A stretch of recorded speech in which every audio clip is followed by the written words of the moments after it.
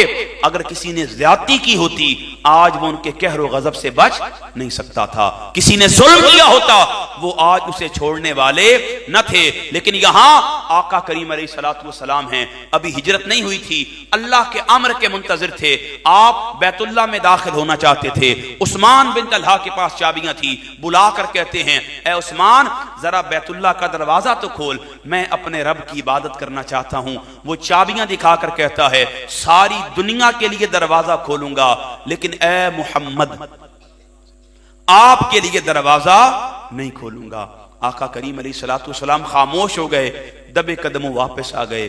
ہجرت کا امر آیا، آقا جا رہے ہیں، پلٹ پلٹ کر کعبے کو دیکھتے ہیں، ایک ہی بات فرماتے ہیں اے بیت اللہ میں تجھ سے بڑی محبت کرتا ہوں، میں تجھے چھوڑ کر کبھی نہ جاتا، اگر میری قوم مجھے یہاں سے جانے پر مجبور نہ کرتی۔ اب وہی آقا کریم علیہ الصلوۃ والسلام ہیں، مکہ فتح ہو چکا ہے، پلٹ کر مکہ آ رہے ہیں، جب آقا بیت اللہ کے قریب ہوتے ہیں وہی عثمان بن طلحہ جس کے پاس چابیاں تھی، آقا فرماتے ہیں آئین عثمان بن طلحہ، پکارتے ہیں، عثمان دوڑتا آتا ہے، چابیاں آقا کے ہاتھ میں پیش کرتا ہے، دروازہ بیت اللہ کا کھولا جاتا ہے، آقا 2 رکعت نفل ادا کرتے ہیں، باہر تشریف لاتے ہیں، بیت اللہ کے دروازے پر ہاتھ رکھ کے سہارا لے کر کھڑے ہو جاتے ہیں، پھر کافروں کی طرف نگاہ دوڑاتے ہیں۔ آپ تصور کیجئے یہ وہی کافر تھے جنہوں نے شیب ابی طالب میں ناطقہ تنگ کیا تھا، جنہوں نے ظلم کو روا رکھا تھا، جبر کو عام کیا تھا، آقا کریم علیہ الصلوۃ والسلام کو زد و کوب کیا تھا، طائف کے بازاروں میں لہو لہان کیا تھا، ذل مجاز کی منڈی میں دشنام بکے تھے،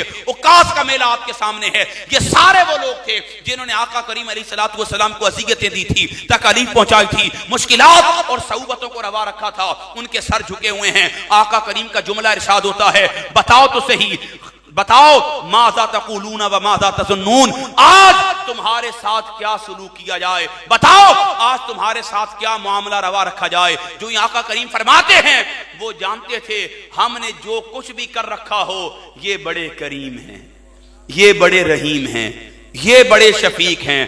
وہ پکار کر کہتے ہیں کافر تھے لیکن عفو درگزر کو جانتے تھے، چشم پوشی کو مانتے تھے کہ آقا سب بھلا دینے والے، فراموش کر دینے والے ہیں۔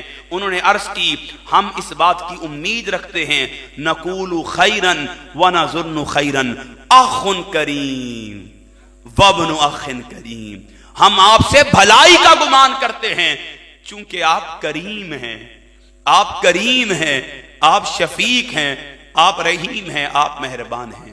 وہ لوگ کافر ہو کر بھی آقا کے عفو درگزر کو جانتے تھے۔ اسی طرح آقا کریم علیہ الصلوۃ والسلام نے ان کے لیے عام معافی کا اعلان کر دیا اور فرمایا جاؤ آج تم پر کوئی ملامت نہیں ہے، اللہ تمہیں معاف فرمائے، وہ سب مہربانوں سے زیادہ مہربان ہے۔ اسی طرح آقا کریم علیہ الصلوۃ والسلام نے ہمیشہ غصے پر قابو رکھنے کی تعلیم ارشاد فرمائی، حضور نے کبھی اپنے قریب غصے کو آنے نہیں دیا۔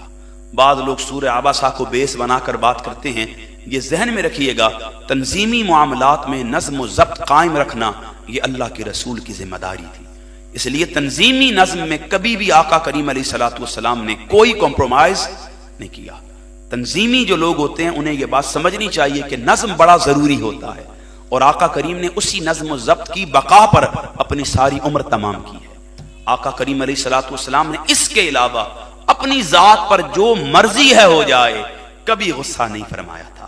حضرت انس بن مالک فرماتے ہیں کہ ایک دن میں آقا کریم کے ساتھ تھا، ایک بدو آرابی پیچھے سے آیا، حضور نے نجرانی موٹے کناروں والی چادر اوڑی ہوئی تھی۔ آپ کو معلوم ہے جب چادر کو بکل ماری ہو تو اس کا اثر کہاں ہوتا ہے؟ گردن پر، وہ یہاں سے لپٹی ہوئی ہوتی ہے۔ اس نے پیچھے ہی سے وہ چادر کھینچ لی، جب چادر کھینچی تو بتقاضۂ بشری کرا کی آواز آئی اور میں نے اس چادر کی رگڑ کا نشان حضور کے مبارک گردن پر دیکھا۔ جو ہی میں نے وہ نشان دیکھا آقا کی شدت تکلیف سے کرا سنی، میں پلٹا اور اس کی جانب بڑھنے لگا، آقا کریم نے مجھے روک دیا۔ آقا کریم نے روکا، فالتفت الیہ، پس حضور نے اس کی طرف نظر التفات فرمائی، حضور نے اس کی طرف نظر رحمت فرمائی، حضور نے اس کی طرف نظر کرم فرمائی۔ فالتفت الیہ، پس حضور نے اس کی جانب نظر التفات کی۔ میں نے کیا دیکھا؟